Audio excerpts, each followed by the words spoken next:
Forensik merupakan organisasi keilmuan profesi yang mengaplikasikan ilmu psikologi dalam kepentingan atau upaya penegakan hukum.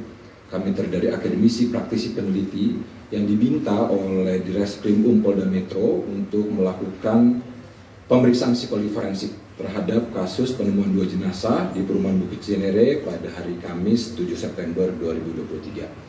Tentu yang pertama kami menyampaikan prihatin kami dan berbelasungkawa yang mendalam kepada keluarga dan orang-orang terdekat dari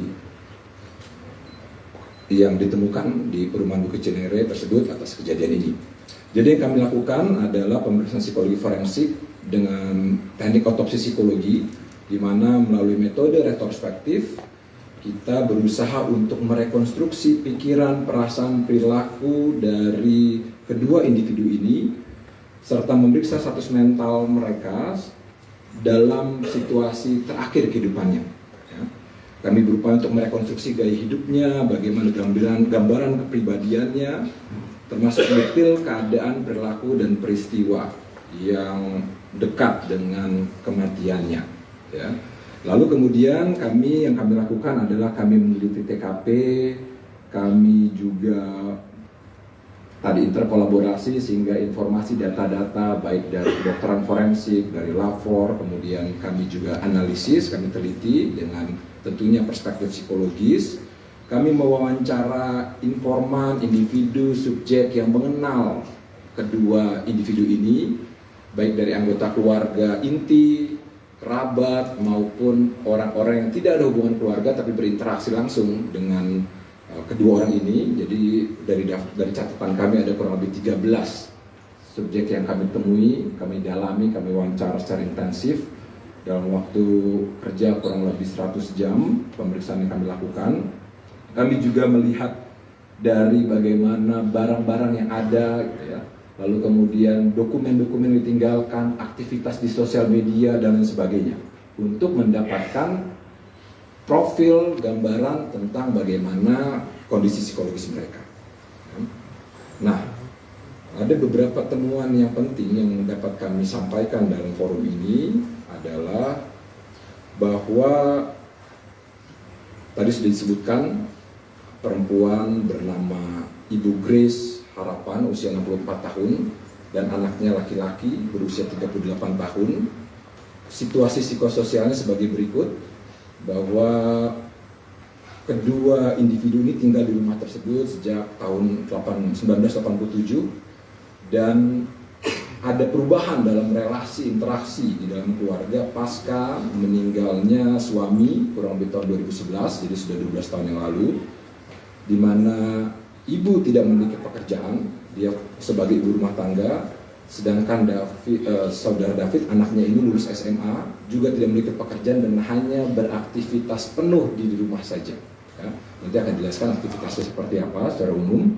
Nah, untuk ibu, kami menemukan ada karakteristik psikologi yang khas pada yang bersangkutan sebagai suatu ciri kepribadian yang bersangkutan, bahwa kita lihat dari catatan-catatan ditinggalkan, dari buku-buku yang dibaca, dari bagaimana gaya hidupnya, pola hidupnya, pilihan makanan minumannya, bagaimana konsumsinya dan sebagainya.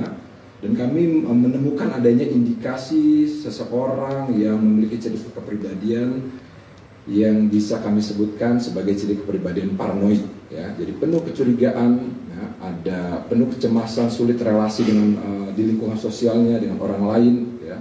Bahkan ada ide-ide atau keyakinan yang salah yang dimilikinya atau kita sebut sebagai ide delusional. Nah, kondisi ini diperburuk pasca suaminya meninggal, ya. Di mana sebelumnya suami sangat terlibat, banyak mendukung gitu ya, memfasilitasi kebutuhan dan membantu dalam mengurus rumah tangga termasuk keuangan. Nah, kami menemukan indikasi ketidakmampuan dalam pengelolaan keuangan, ya, pengelolaan kegiatan sehari-hari. Nah, ini dapat dijelaskan sebagai indikasi kondisi kedukaan yang berkepanjangan, prolonged grieving. Di mana kemudian ada indikasi ketidakmampuannya juga untuk mengorganisir kehidupan dengan baik, tidak mampu memilah mana yang penting, mana tidak penting, sehingga ditegakkan, ada indikasi yang kuat perilaku hoarding atau gangguan penimbunan pada yang bersangkutan. Nah, jadi secara umum kami menemukan ada kondisi psikologis terkait dengan depresi, psikopatologis yang berkaitan dengan gangguan psikologis dalam bentuk waham, dan juga kami menemukan ada indikator yang cukup kuat berkaitan dengan simptom negatif yang bersangkutan, yaitu dia menarik diri, putus kontak sosial, kurang merawat diri, dan emosi negatif yang intens. Itu pada ibu. Nah, berikutnya adalah pada anak, yaitu saudara David. Kami menemukan ada indikasi yang kuat ciri kepribadian skizoid, ya, yang indikatornya adalah tertutup menyendiri, adanya kecemasan sosial, ada kesepian, ada pasif dalam mengarahkan diri di lingkungan sosialnya. Ya. Kami juga menemukan adanya frustrasi dalam kehidupan yang ini berkembang menjadi depresi, dan yang bersangkutan juga menyadari ada masalah atau isu kesehatan mental dalam keluarganya, baik dirinya maupun ibunya. Ya. Dan kemudian ditemukan ada pandangan skeptik terhadap kehidupan yang mengarahkan pada kami menemukan adanya indikasi ide terkait dengan bunuh diri pada saudara ini. Nah, perilaku keseharian David ini lebih berorientasi pada diri sendiri. Dia banyak menghabiskan waktu di dunia digitalnya, bahkan bisa dikatakan hampir 24 jamnya di dunia digital, ya.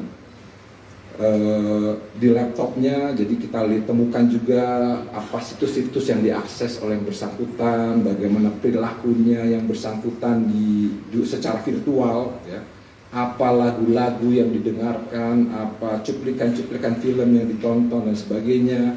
Nah, dari koleksi-koleksi tersebut didapatkan dengan sesi yang kemudian memang ditemukan ada tema-tema yang mengarahkan kepada kematian.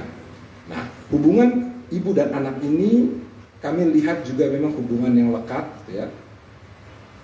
Meskipun ada perbedaan bagaimana sikap atau memahami kehidupan dia, membuat adanya label yang dikemukakan, dikembangkan juga oleh ibu kepada anaknya, dan ini juga disampaikan kepada orang-orang yang sempat berinteraksi meskipun sangat terbatas dengan keluarga ini. Ya. Dan kami juga menemukan bahwa anak ini patuh pada orang tuanya, mengikuti anjuran orang tuanya. Ya. Namun kemudian sampai di situasi terakhir kehidupannya dia dalam kondisi depresif. Ya. Dan ini kami menemukan indikator dari catatan-catatan yang dibuatnya. Salah satunya yang kuat adalah tulisan yang diketiknya, ya, melalui laptopnya, yang menunjukkan terkait dengan ajakan untuk mengakhiri hidup. Nah, kondisi ini menggambarkan tadi kepribadian skizoid tersebut. Lalu berkaitan dengan rating kematian, tadi dari berbagai data kolaborasi profesi, dan itu akan dikuatkan secara psikologis dengan profil psikologis tersebut, dengan kondisi psikologis yang sudah saya paparkan. Maka kemudian ketika kita bicara rating kematian, profil psikologisnya mengarahkan atau berkesesuaian pada rating kematian bunuh diri. Nah, ini kemudian dilihat ada indikator kuat, ada inisiatif sendiri, ada dari kita menemukan tulisan, ya, yang mengindikasikan, saya bacakan langsung, ya. If anyone reads this, then I am already dead along with my mom, depending whether she go through with it or not. Ya. Nah, ini. Jadi pada Grace dalam kondisi depresif, ketidakberdayaan, teralienasi, ya. Mereka sepakat bersama anaknya untuk menunjukkan indikasi bersama-sama mengakhiri kehidupan. Oke, itu terakhir yang kami dapat sampaikan, bahwa ya, sebenarnya kami menemukan bahwa tingkah laku ini juga bukan suatu tingkah laku yang bisa dikatakan baru dan pertama, ya. Bahwa cara ini juga dari laporan penelitian banyak ditemukan di konteks masyarakat Jepang, ya. di mana kemudian kami temukan bahwa anak ini memiliki minat yang dalam terhadap Jepang, gitu, dari buku-buku bacaannya, komiknya, tontonannya, lagu-lagunya dan sebagainya. Jadi itu yang dapat kami temukan, ya. Dan pada anak tadi sudah dia awalnya memiliki ide tersebut, dia juga mempersiapkan langkah-langkahnya, setting pada ruang sempit, dark room, ya, empty room, ya. Itu yang kemudian melatar belakang pilihannya menjadikan kamar mandi ART di belakang rumah sebagai TKP kalau kami lihat secara psikologis. Saya pikir itu secara umum, dan saya pikir dari kasus ini ada pembelajaran yang sangat penting bagi masyarakat. Bagaimana kami menghimbau, mari kita tingkatkan kepedulian sosial kita, terutama terhadap orang-orang di sekitar kita. Tangga, keluarga, lingkungan, khususnya anggota keluarga kita, orang yang pernah kita kenal, orang yang kita ketahui, mulai menunjukkan perilaku menarik diri secara sosial, atau menunjukkan perilaku alienasi diri. Saya pikir itu yang dapat kami sampaikan, Pak Kabid Humas dan Pak Dir, apa yang hasil dari kegiatan otopsi psikologis yang dilakukan oleh Asosiasi Psikologi Forensik. Terima kasih.